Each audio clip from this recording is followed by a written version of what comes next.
Hello everyone, welcome back to another video. My name is Kevbot, and in today's video, I'm going to talk about combat in Dungeons & Dragons. Combat can be a difficult aspect of the game to nail just right. If done properly, it can be one of the most exciting parts of the game. But if done incorrectly, it can turn into a slog and really bring down the session. In this video, I will be going over some tips and tricks that we can use as Dungeon Masters to help make our combat as interesting as possible by analyzing a scene from The Lord of the Rings within the context of Sly Flourishes' 8 steps of session prep from The Return of the Lazy Dungeon Master to show how these tips and tricks might be used in an actual Dungeons & Dragons combat encounter. We've got a lot to cover today, so let's get right on into it. The example I will be analyzing today is the Mines of Moria scene from The Fellowship of the Ring. Let's start by looking at how a combat like this might play out in a standard Dungeons & Dragons session.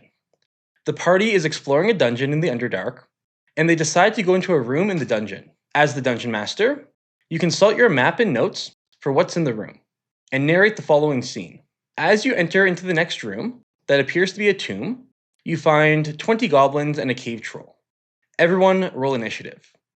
Then, both sides fight it out for a couple of hours, the party loots the bodies, maybe the party investigates the room, and then they move on. Now, there's nothing wrong with running a combat encounter like this.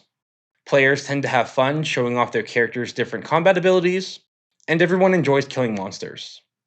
It might even get tense and exciting if some of the player characters are reduced to low hit points, get knocked unconscious, or are even killed outright. But it's not the most memorable fight in the world. You open the door, you fight the monsters, you move on. Rinse and repeat.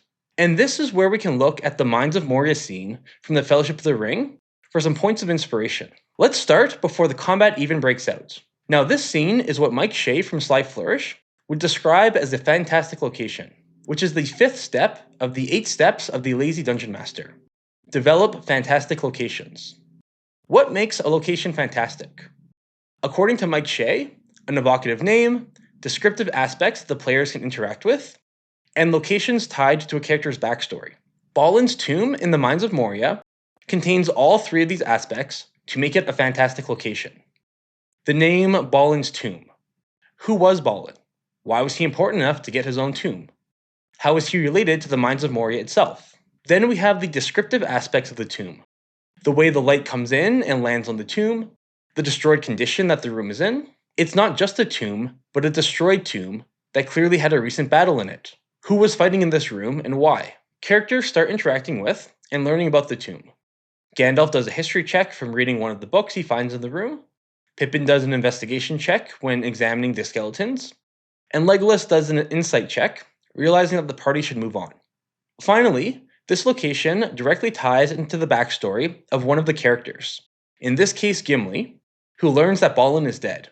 This brings us to another one of the 8 steps of the Lazy Dungeon Master. Define secrets and clues. The fact that Balin is dead is a perfect example of a secret and clue.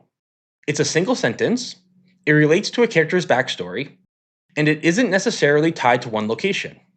In this case it is, as Gimli has this revealed to him when entering Balin's tomb, but there are other ways that the Dungeon Master could reveal the same clue, even if the party never entered the tomb. However, combining secrets and clues with fantastic locations can be a really strong technique to use as a Dungeon Master, because the party members who aren't tied to the specific secret and clue can enjoy the memorable fantastic location for other reasons, as explained before. Let's go back to looking at those checks that the characters other than Gimli were rolling in this fantastic location, starting with Gandalf's history check while reading the tome he found.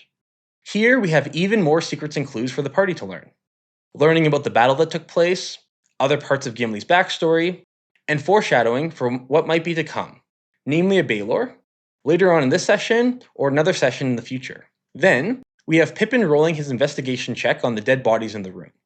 And what I think is the most important distinction between what we see in the movie that causes the combat, compared to how this might play out in a standard game of Dungeons & Dragons. Let's again compare this to how it might play out in a standard session.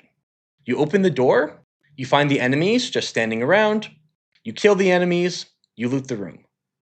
Instead, in this scene, I can imagine Pippin rolling an investigation check, rolling a 1 on his investigation check, causing the skeleton to fall down the well.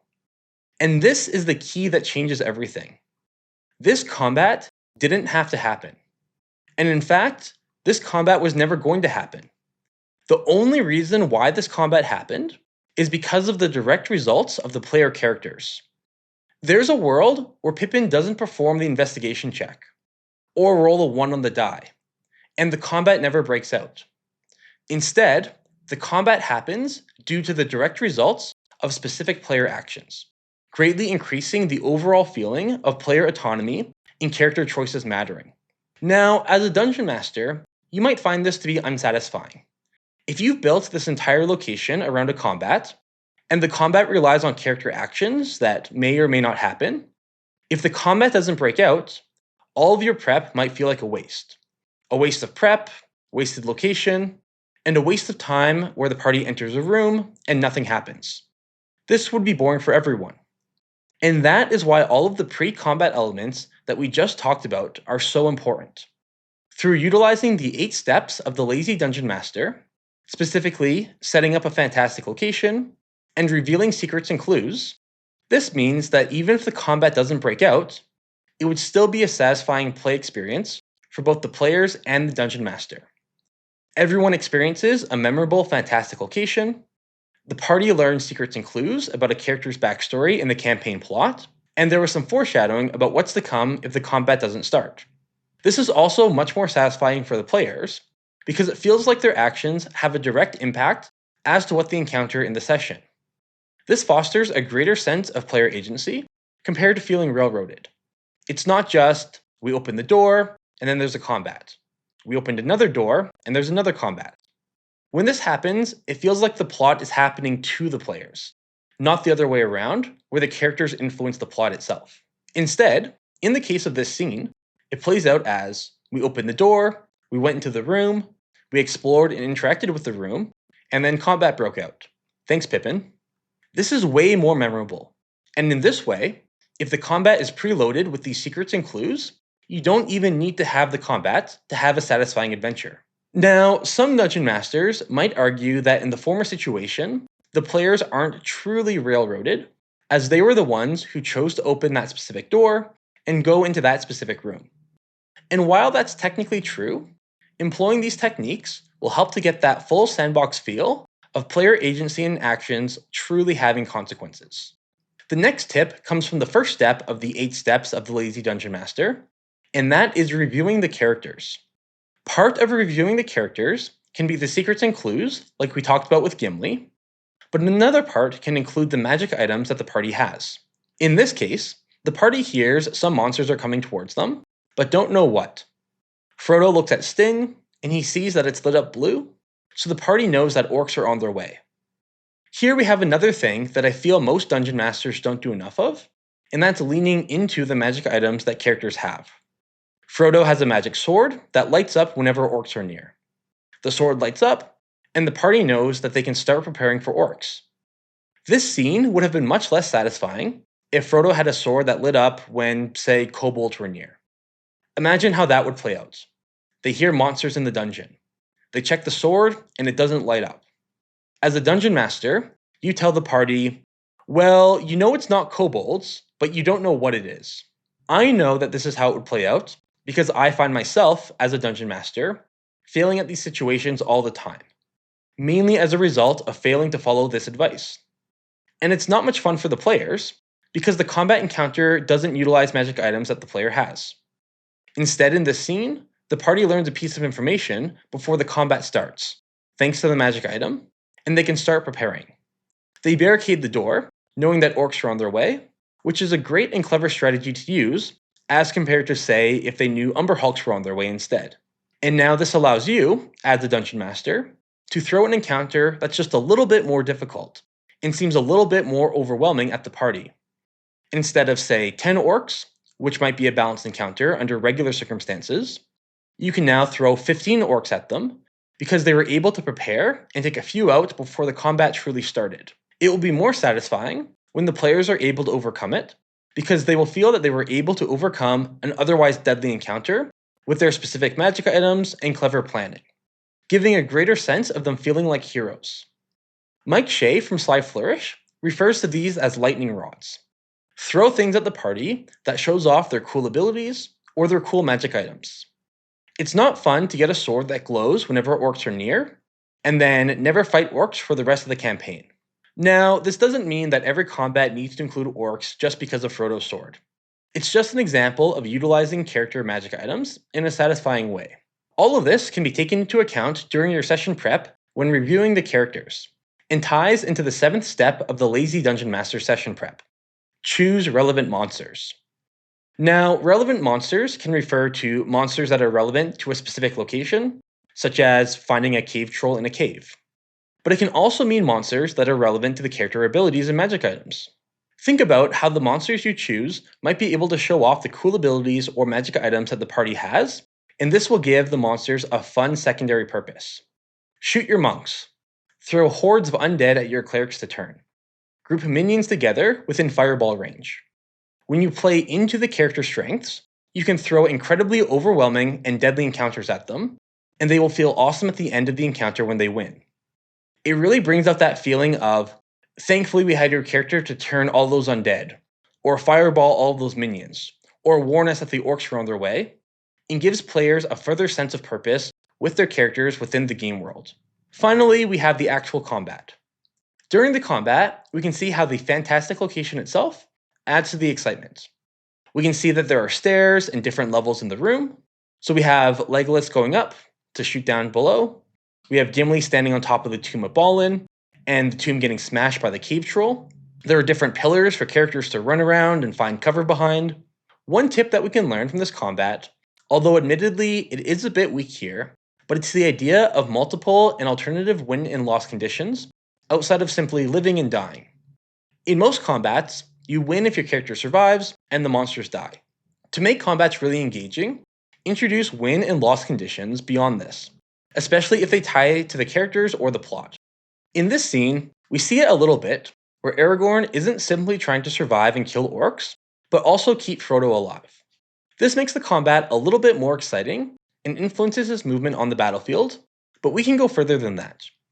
Introduce elements like cultists performing a ritual, the room is slowly filling up with a poisonous gas, the big bad evil guy is trying to escape with the king's son, other elements where the characters can win or lose, outside of them simply living or dying. Elements that force the characters to move around the battlefield and to react to conditions other than the monsters themselves. This can lead to interesting outcomes from the combat that differ from the traditional live or TPK. We survived, but now the king's son has been captured. My character died, but it's because he sacrificed himself to stop the Tarrasque from being summoned. The combat ends, and we see one last example of showing off a magic item that the player characters have. Frodo is stabbed by the cave troll, but he miraculously survives because of his mithril armor. This again is another aspect that some dungeon masters shy away from. You know that Frodo has this mithril armor that makes him impervious to the damage from the cave troll's spear. So, as a dungeon master, you decide that you're not going to bother stabbing Frodo, and you're going to stab Sam instead. That's not very satisfying, or realistic for the cave troll, who would have no idea about the magic armor. Instead, you can lean into this magic item and create a really cool setup where you show off the magic item in combat by stabbing Frodo with the spear. This is another really cool example of a lightning rod that you can use as a dungeon master in your combat encounters. You throw a cave troll at the party, way stronger than the party, way more overpowered than the party. A single strike from this cave troll would kill one of these characters, and the players at the table know it, so the tension rises. But when he stabs Frodo, because of that cool magic item, Frodo is able to survive. The player character is able to survive. That player character comes away feeling awesome because they were able to survive because of this magic item that they have. And when the party takes down the cave troll, because that attack went towards Frodo, the party feels awesome because they were able to overcome this super deadly encounter that they never thought they would be able to otherwise.